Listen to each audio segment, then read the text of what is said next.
Muito bem, vamos lá, começando aqui mais um podcast Mentes Pensantes. E quanta gente solteira nesse mundo, sozinha nesse mundo, quanta gente que, dentre os motivos pelos quais estão sozinhas e solteiras, são pessoas que ficam esperando a pessoa perfeita aparecer em suas vidas. E hoje o nosso podcast Mentes Pensantes traz o seguinte tema: quem você procura não estará pronto. Estaremos falando sobre isso, meu caro amigo João. Seja bem-vindo a mais um podcast Mentes Pensantes. As pessoas têm que entender que o príncipe encantado talvez não esteja disponível no mercado, mas aquele que não aparece como príncipe agora pode se tornar o príncipe da vida da pessoa ali na frente, não acha? A carruagem está queimada, né? Pode ser. Com tudo certeza. bem? Tudo bem, João? Tudo bem, pessoal. Eu acho que esse assunto é um assunto bem importante e me faz lembrar muito de alguns filmes isso. Geralmente o Walt Disney trata muito a ideia do príncipe, da princesa encantada, né, dos finais felizes. Eu costumo lembrar um pouquinho do filme do Shrek, né, que na verdade a gente sai ao encontro de um príncipe ou de uma princesa e no final às vezes pode se deparar com um ogro ali no meio do caminho, né? Mas por que eu estou trazendo essa analogia logo no começo, né, desse programa de hoje? Para a gente tirar um pouquinho uma ideia de esperar encontrar naquele outro o ideal. Sabe por quê? Porque a gente vai entrar num relacionamento com uma ideia condicionada àquilo que talvez o outro precisa ser para mim. E olha, quantas vezes eu me deixo de me surpreender com o que o outro verdadeiramente pode ser para mim. Quando eu falo a analogia dos filmes, eu estou falando da surpresa que eu tenho nesse encontro daquilo que é ideal. E aí, talvez a gente comece a pensar um pouquinho sobre essa situação e a gente vai debater nesse dia de hoje o porquê. Talvez essa outra pessoa não vai vir pronto. Deise, quero te ouvir. Em algum momento da vida você definia na tua cabeça aquela pessoa que você gostaria de ter ao seu lado ou você sempre deixava que as coisas acontecessem naturalmente? Eu acho que eu sempre defini, mas eu sempre deixei que as coisas acontecessem naturalmente. Não foi um bom caminho. Entendi. Não foi um bom caminho. Mas também aprendi muito, não me arrependo não. Acho que cada relacionamento é um aprendizado, sim, né? Sim. Ou porque a gente quer ou porque a gente não quer. Então, a gente sempre acaba aprendendo. Pelo sim ou pelo não. Pelo sim ou pelo não. A gente sempre acaba aprendendo alguma coisa, né? Mas você concorda que hoje uma pessoa dificilmente ela vem pronta, né? Ela necessita ser em termos de vir pronto, moldada, a gente também nunca está pronto, né, Aislan? Lapidada. Acho que a gente não deve esperar isso do outro, sim, porque nem a gente tem. O relacionamento é uma lapidação constante, né? Isso, e assim, talvez o pronto para o outro não seja o pronto para mim. Então, tudo é muito relativo, né? Cada cabeça uma sentença, mas assim, depende muito também, né, Pedro? Seja bem-vindo a mais um Mentes Pensantes. Obrigado. Depende muito do grau de exigência também, né? Perfeito. Eu ia falar essa questão efeitos comparativos. Isso, do grau de exigência, porque cai naquela questão da expectativa, né? Muitas vezes, por mais que uma pessoa, às vezes, ela está avançada em idade, não quer dizer que ela está madura emocionalmente para uma relação, por exemplo, né? E aí, normalmente, pessoas que já viveram muita coisa, não necessariamente no caso da Deise, que já teve relacionamentos, que já teve filhos numa relação, mas uma pessoa, talvez como o João, que já se relacionou, mas atualmente está solteiro, e começa a colocar no outro um espelho de carências, de exigências, né? E começa a cair nessa questão da comparação, de visualizar, às vezes nem no Príncipe Encantado da Walt Disney, mas num relacionamento de uma pessoa do Instagram que ela nem conhece, ela fala, poxa, eu vou querer uma pessoa desse tipo. E eu percebo que não existe, assim, um problema se, por exemplo, eu seleciono algumas opções dentro de uma pessoa, desde que eu esteja disposto a ir em ambientes, desde que eu esteja disposto a me amadurecer, a me tornar um homem à altura dessa mulher, ou a mulher se tornar um homem à altura do homem que ela se tornar uma mulher à altura do homem que ela deseja, sabe? Eu penso muito sobre essa perspectiva, assim, porque muitas vezes o próprio Walt Disney torna uma exceção uma regra, né? Então, o João tem um amigo que foi lá para Curitiba e num congresso encontrou o amor da vida dele. Só que isso é uma exceção, não é uma regra, é um ponto fora da curva, né? A média é o quê? eu frequento o ambiente, eu vou me relacionando, eu vou criando confiança e eu começo a me relacionar com a pessoa ali de maneira séria, né? Então eu penso nessa linha aí. Vocês falando aqui é um tema muito polêmico, né, João? Sim. Foi inevitável lembrar do Amado Batista com a atual esposa, né? Daí alguns largam a piada, calma, pode nem ter nascido ainda o seu grande amor, mas ali eu acho que é um caso, uma particularidade um pouco diferente ali.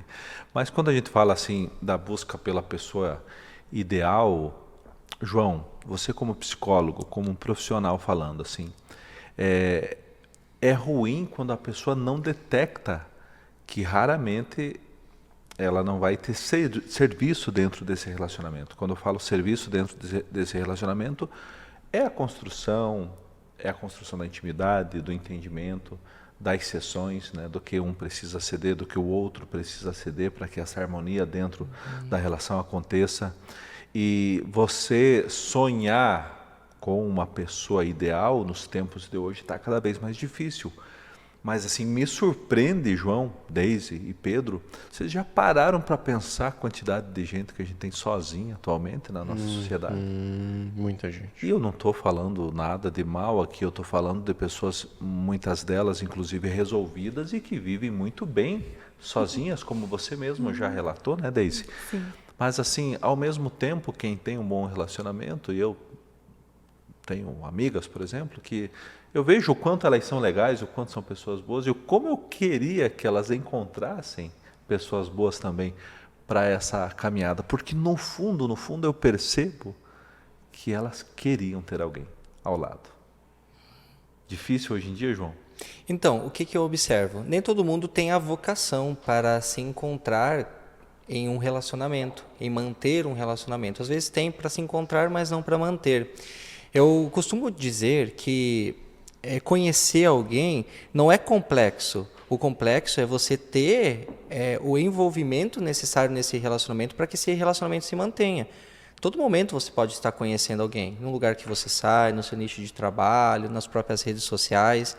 Aqui me vem, enquanto nós debatíamos ao início do programa este assunto, a ideia, né, de que quando a gente conhece alguém e a gente realmente está a fim de ter um relacionamento com esse alguém, a gente vai ter algumas etapas que vão nos sinalizando situações da personalidade dessa pessoa que vai fazendo com que eu me esclareça ou a outra pessoa se esclareça dentro da continuidade desse relacionamento.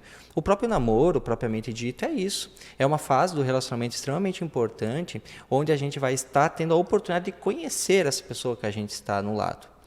Grande parte das vezes existem situações, Aislan, dentro do namoro que eu não concordo.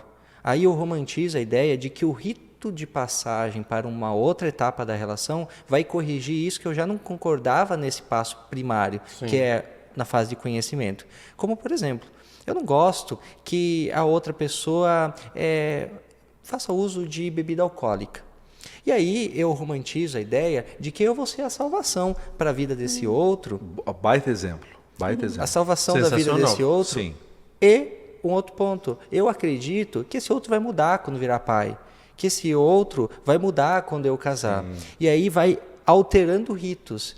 Vai passando por ritos e vai percebendo que a gravidade do problema vem acontecendo. Então esse é um ponto. Nós devemos ter a maturidade de saber que cada momento do relacionamento não é para ficar curtindo os prazeres em eros, o amor em eros, que é o prazer da carne, mas sim conhecer verdadeiramente a pessoa. A maioria dos casais, no momento do namoro, querem curtir, sair em lugares, ter relações, mas não entendem que existem é sempre maravilhoso, outras coisas que é preciso prestar atenção. Ninguém está pronto. Eu tenho o meu passado, você tem o seu, Pedro, Deise tem o dela, você tem o seu, Aislan. E dentro do nosso passado, quando nós nos encontramos, nós todos temos tijolos, alguns falhos, outros melhores, que a gente construiu a nossa cabaninha. Dentro disso, a gente sempre quer que o outro habite dentro da casa que é confortável para a gente. Perfeito. Então, eu quero tirar o Pedro da casa dele, do que ele construiu dentro do histórico de vida dele, dentro daquilo que ele acha que é confortável para ele e colocar ele dentro da minha. Sim. Só que o que é importante a gente compreender? Que o relacionamento não se faz dessa forma. O relacionamento se faz com os dois, querendo desconstruir aquilo que já foi e tirar todo o proveito daquilo de bom que eles têm, os tijolos bons, e construir a história do nós a partir de agora. Então não é você vem morar aqui ou eu venho morar ali nessa analogia, mas nós dois vamos criar algo que é nosso. E aí é mais fácil as coisas acontecerem. Quantos relacionamentos ficam pelo caminho por não entender essa analogia? Não tem. Aí entra aquela questão de não negar a si mesmo, não se dispor de alguns itens dessa cabana. Há exceções, né? Ô Pedro, mas assim, falando um pouco do lapidar. Daisy, enquanto o João falava, me veio em mente também a energia que você vai gastar. Porque não adianta você sonhar com uma pessoa que aquela pessoa não vai ser. Então, você ter essa sensibilidade de até onde você vai ter um gasto energético para lapidar aquela pessoa em determinadas coisas, você vai ter que observar. Tem coisas que eu vou gastar uma energia aqui, mas vai ficar redondinho, vai ficar legal.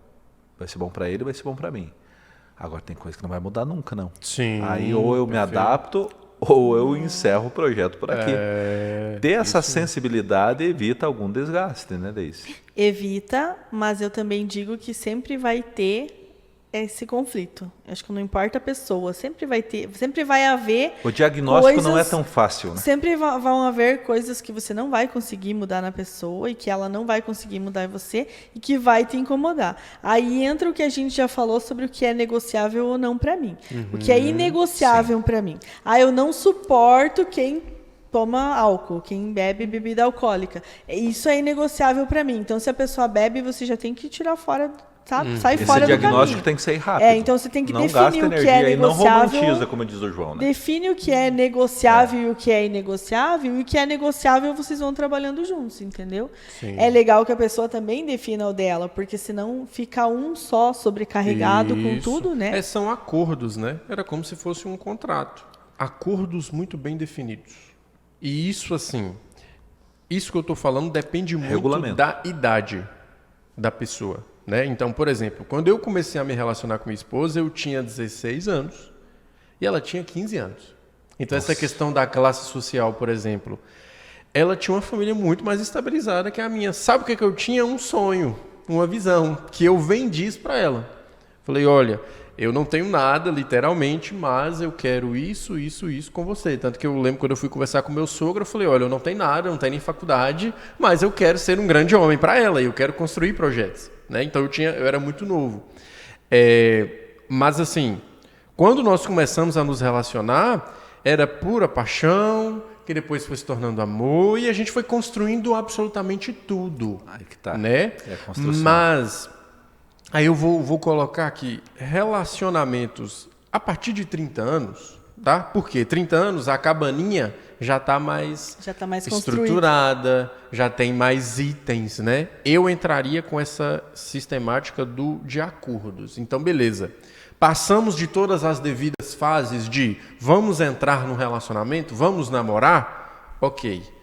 Vamos fazer acordos onde sim eu vou negar a mim mesmo, mas vamos colocar essas cláusulas aqui, onde são 3 cláusulas para o João e 3 cláusulas para mim? Perfeito. Acordo fechado, vamos dar sequência. Entende? Acredito que isso aí eliminaria muita coisa. Olha, infelizmente não vai dar tempo de eu pedir a opinião aqui da Daisy, mas como a gente está numa sessão de programas que visa relacionamentos, próximo programa vem a sequência de uma linha de raciocínio bem interessante também. Gente, acabou o tempo. Aí rende, né? Não tem como dizer que não. Muito. Pedrão, Daisy até e mais. João, um grande abraço. Valeu. Valeu, pessoal. Abraço. Até. Tchau, tchau.